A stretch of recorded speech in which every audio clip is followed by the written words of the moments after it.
राधे राधे दोस्तों, स्वागत है आप सभी का हमारे इंग्लिश गुरुकुल यूट्यूब चैनल पर। और हम इसके पहले वाले वीडियो में मैकबेथ को पढ़े थे, जिसका एक्ट फर्स्ट एंड सेकंड पढ़ चुके हैं। और इस वीडियो में हम act third fourth and fifth पढ़ेंगे। और आपको बता दें, ये वीडियो जो इंग्लिश से टीजीटी पीजीटी देना चाहता है उसके लिए मोस्ट इम्पॉर्टेंट है ये वीडियो, तो आप मिस ना करें बिल्कुल भी। और आइए देखते हैं, हम इसकी पूरी स्टोरी हिंदी में जान रहे हैं, जिससे आपको काफ़ी मदद मिलेगा एग्जाम में। और इसके कैरेक्टर वगैरह सब कुछ आपको याद हो जाएंगे। ठीक है, आइए देखते हैं एक्ट थर्ड। इसके पहले एक्ट फर्स्ट एंड सेकंड हो चुका है मेरा। एक्ट थर्ड स्टार्ट होता है। बैंकों को डर है कि तीनों चुड़ैलों की भविष्यवाणियाँ सच हो रही हैं, और वह सवाल कर रहा है कि क्या मैकबेथ ने इसके लिए कोई घिनौनी चाल चली थी, या उसने भविष्यवाणी को सच करने के लिए राजा डंकन की हत्या की थी। ठीक है, आगे देखिएगा। मैकबेथ से मुलाकात के दौरान मैकबेथ लगातार बैंकों से उसकी और उसके बेटे की यात्रा योजनाओं के बारे में पूछता रहता है। अकेले में मैकबेथ को डर है कि बैंकों के बेटों के कारण उसका राजवंश अल्पकालिक होगा। केवल वही स्कॉटलैंड का राजा बनेगा, उसके बेटे नहीं, जिनकी जगह बैंकों के वंशज लेंगे। मैकबेथ ने कई हत्यारों को गुप्त रूप से बैंकों और फ्लेंस की हत्या करने का प्रबंध किया, ताकि यह सुनिश्चित हो सके कि बैंकों के बेटों के बजाय उसके बेटे ही भावी राजा बने। लेडी मैकबेथ और मैकबेथ अकेले में बात करते हैं। मैकबेथ एक बार फिर उस अपराध बोध से ग्रस्त है जिसे हमने सोचा था कि शायद वह मिट गया था। लेडी मैकबेथ मैकबेथ के संकल्प को मजबूत करने का प्रयास करती है। हत्यारों ने बैंकों की हत्या कर दी, लेकिन उसका बेटा फ्लेंस बच निकला और जीवित रहा। बैंकों के पुत्रों के राजा बनने की 3 चुड़ैलों की भविष्यवाणी को मैकबेथ ने विफल नहीं किया। मैकबेथ और एक महिला अपने महल में मेहमानों का मनोरंजन कर रहे हैं। प्रथम हत्यारा आता है और घोषणा करता है कि बैंको मर चुका है, लेकिन फ्लेंस जीवित है। मैकबेथ तुरंत इसके परिणामों को समझ जाता है कि उसके वंशज राजा नहीं बन पाएंगे। मैकबेथ को अपनी पार्टी में बैंकों का भूत दिखाई देता है, जिसके चलते लेडी मैकबेथ मैकबेथ की मानसिक स्थिति और हाल की घटनाओं, राजा डंकन की मृत्यु, जब वे उनके महल में अतिथि थे, में उनकी भूमिका के बारे में और संदेह को रोकने के लिए पार्टी जल्दी समाप्त कर देती हैं। मैकबेथ अपना प्रसिद्ध भाषण देता है, जिसमें वह कहता है कि वह इतना खून से लथपथ है कि हत्या करना बंद नहीं कर सकता। ये एक के बाद एक लोगों का हत्या करते चला जा रहा है। कौन? मैकबेथ जो है। हिकेट, जो स्पष्ट रूप से तीनों चुड़ैलों पर प्रभुत्व की स्थिति में है, अपने अधीनस्थों को एक कृतज्ञ मैकबेथ की मदद करने के लिए फटकार लगाती है। हिकेट कौन है? चुड़ैलों की रानी है हिकेट। हिकेट तीनों चुड़ैलों को मैकबेथ के खिलाफ मायाजाल और उनकी भविष्यवाणियों का इस्तेमाल करने की अपनी योजना के लिए तैयारी करने का निर्देश देती है। अपनी मालकिन को प्रसन्न करने के लिए उत्सुक तीनों चुड़ैलें निर्देशानुसार तत्परता से तैयारी करने लगती हैं। हम लिनोक्स और एक लॉर्ड को अपने राज्य के मामलों पर चर्चा करते हुए देखते हैं। उनकी बातचीत से हमें पता चलता है कि मैकबेथ से लड़ने के लिए इंग्लैंड में एक सेना का गठन किया जा रहा है। यहाँ पे एक्ट थर्ड एंड होता है। अब देखते हैं एक्ट फोर्थ में क्या होता है। नाटक का एक महत्वपूर्ण मोड़ यहाँ पर आता है। जिस प्रकार प्रथम अंक के तीसरे दृश्य में 3 चुड़ैलों ने मैकबेथ के राजा बनने की भविष्यवाणी की थी, उसी प्रकार यहाँ वे 3 प्रेतों, मतलब जो चुड़ैलें थी, के माध्यम से उसके पतन की भविष्यवाणी करती हैं। पहला प्रेत उत्सुक मैकबेथ को मैकडफ से सावधान रहने की चेतावनी देता है और कहता है, मैकडफ से सावधान रहो, फिफ्थ के सरदार से सावधान रहो। दूसरा प्रेत मैकबेथ को आश्वस्त करता है कि स्त्री से जन्मा कोई भी व्यक्ति मैकबेथ को हानि नहीं पहुंचाएगा।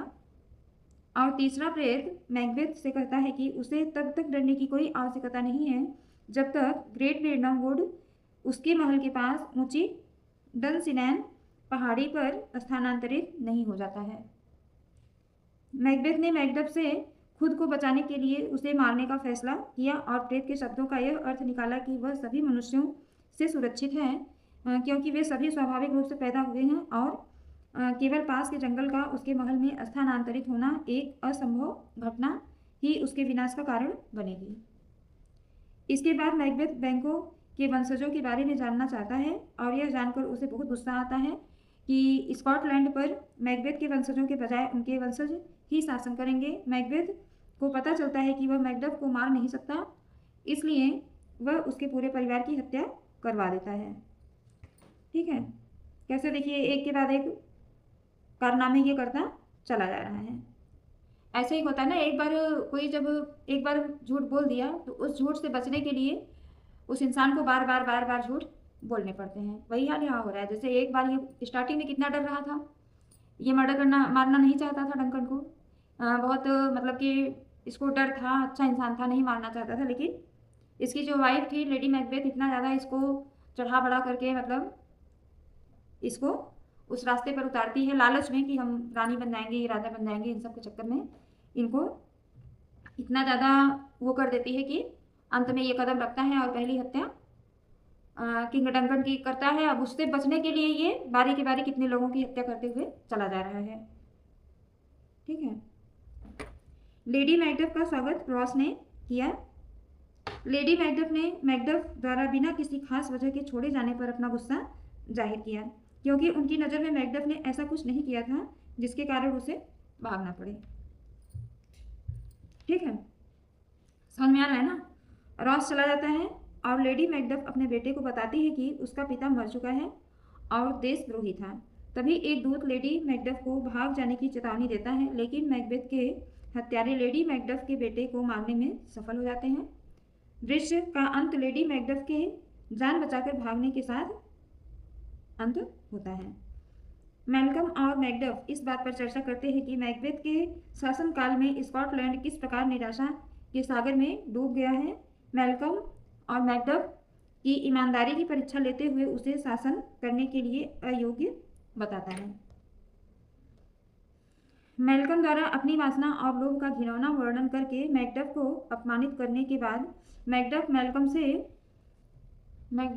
से कहता है कि मैकबेथ की तरह वह भी स्कॉटलैंड पर शासन करने के योग्य नहीं है। यह सुनकर मैल्कम प्रसन्न होता है और बताता है कि वह झूठ बोल रहा था। उसने मैकडफ की सत्यनिष्ठा की परीक्षा लेने के लिए ही अपने बारे में इतना नकारात्मक वर्णन किया था।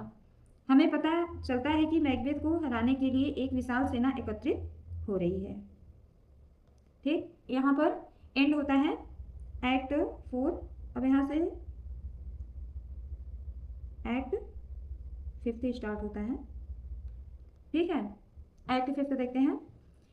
लेडी मैकबेथ का पागलपन स्पष्ट हो जाता है। अब क्या किया, जो ये करवाई है सब कुछ चढ़ा बढ़ा करके हत्या करवाई है, अंदर ही अंदर क्या है, लेडी मैकबेथ अंदर ही अंदर रोज़ घुटती है, रोज़ घुट रही है। ये जैसे मतलब एक ही चीज़ को वो करते करते इंसान पागल जैसा भी है करने लगता है, किसी को बता भी नहीं सकती, उसको छुपा करके रखी हैं। अब इनका क्या है, लेडी मैकबेथ का पागलपन स्पष्ट हो जाता है। पहले उनके डॉक्टर और एक महिला साथी लेडी मैकबेथ को के नींद में चलने और खुद से बात करने के बारे में चर्चा करते हैं और फिर हम दर्शक इसे स्वयं देखते हैं। इसमें लेडी मैकबेथ क्या करती है, खुद से बातें करती है, कुछ बड़बड़ाती रहती है, क्योंकि जो वो की है उसका उसे पछतावा भी होता है। ठीक है, उसको कैसे क्या करे इसलिए वो कुछ उल्टा सीधा बड़बड़ाती रहती है और वो नींद में चलने भी लगती है। ठीक है, ये सब क्वेश्चन पूछा जा सकता है एग्जाम में, इसलिए आप हल्के में ना लें, ध्यान से देखिएगा इसको। लेडी मैकबेथ अपना प्रसिद्ध भाषण देती है जिसमें वह कहती है कि वह अपने हाथों पर लगे खून या अपने अपराध बोध को मिटा नहीं सकती। यह दर्शाता है कि अपने दोषी विवेक को दबाने की उसकी लड़ाई पूरी तरह विफल हो गई है। अरब के सारे इत्र भी इस छोटे से हाथ को मीठा नहीं कर सकते हैं। अब इतना बड़ा ये पाप कर दी है इतना करके कि अब कोई भी इत्र इनको नहीं महका सकते हैं। मैकबेथ के शत्रु उसके डंसिनैन स्थित किले के पास जमा हो जाते हैं, क्योंकि मैकबेथ अपने किले की मजबूती बढ़ा लेता है। हमें पता चलता है कि स्कॉटलैंड पर मैकबेथ की पकड़ पूर्णतः मजबूत नहीं है।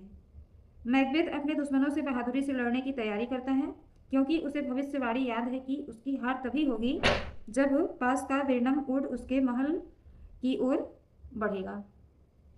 अब मैकबेथ को पता चलता है कि उसके खिलाफ 10,000 सैनिकों की सेना खड़ी है। सेटन इस बुरी खबर की पुष्टि करता है और मैकबेथ कवच पहनकर अपने दुश्मनों से लड़ने के लिए तैयार हो जाता है। बिरनाम वुड की भविष्यवाणी को एक बार फिर याद करके उसे सांत्वना देता है। सोचता है कि कोई फॉरेस्ट तो मेरे पास चलकर आ नहीं सकते, असंभव है। और मैकबेथ ये भी सोचता है कि सारे लोग तो नॉर्मली मतलब पैदा हुए हैं, कैसे कोई ऐसा नहीं है कि जो मतलब पेट से क्या हो, अजन्मा हो। ठीक है, इनको ये है कि इनका हत्या कोई नहीं कर सकता है, इसलिए अभी भी ये निडर हैं। अपने वफादार सैनिकों के साथ मैल्कम ने प्रत्येक सैनिक को पास के बिरनम ऊँट से एक शाखा काटने का आदेश दिया, क्योंकि उसकी सेना अब बिरनम ऊँट की आड़ में छिपी हुई है। डंसिनैन में मैकबेथ के महल की ओर बढ़ रही थी। मैकबेथ अपने दुश्मनों की संख्या को हल्के में लेता है। उसे बर्नम वुड की भविष्यवाणी पर पूरा भरोसा है और उसे यह भी पूरा यकीन है कि उसकी किलेबंदी किसी भी हमले को नाकाम कर देगी। बाद में हमें एक महिला के रोने की आवाज़ सुनाई देती है, जिससे पता चलता है कि लेडी मैकबेथ की मृत्यु हो गई है। ठीक है, मैकबेथ अपनी प्रियतम प्रेमिका की मृत्यु की खबर को पूरी उदासीनता से अनसुना कर देता है। मैकबेथ को पता चलता है कि बर्नम वुड या कहें कि मैल्कम की सेनाएं उसके महल की ओर बढ़ रही हैं। इसका मतलब समझते हुए भी मैकबेथ फिर भी दृढ़ निश्चय के साथ अपने भाग्य का सामना करने के लिए निकल पड़ता है। मैल्कम के सैनिक अपने पत्तों से ढके आवरण को हटा देते हैं और युद्ध शुरू हो जाता है। मैकबेथ युद्ध करता है और सिवार्ड उसे मार डालता है। कौन मारता है? सिवार्ड जो होता है। अब मैकबेथ का सामना मैकडफ से होता है, एक ऐसा व्यक्ति जिससे वह जानबूझकर बचता रहा है और जिससे वह लड़ने से इनकार कर देता है। मैकबेथ ने प्रसिद्ध रूप से कहा था कि उसने एक सौभाग्यशाली जीवन जिया है और स्वाभाविक रूप से जन्म लेने के कारण उसे कोई मनुष्य मार नहीं सकता। अब मैकबेथ बताता है कि उसका जन्म सिजेरियन ऑपरेशन से हुआ है और दोनों पुरुषों के बीच लड़ाई होती है। मैकबेथ की मृत्यु हो जाती है और जब मैल्कम को स्कॉटलैंड के नए राजा के रूप में घोषित किया जाता है तो व्यवस्था बहाल हो जाती है। ठीक है, ये रही मैकबेथ की पूरी स्टोरी, जो कि पढ़ लिए हम लोग।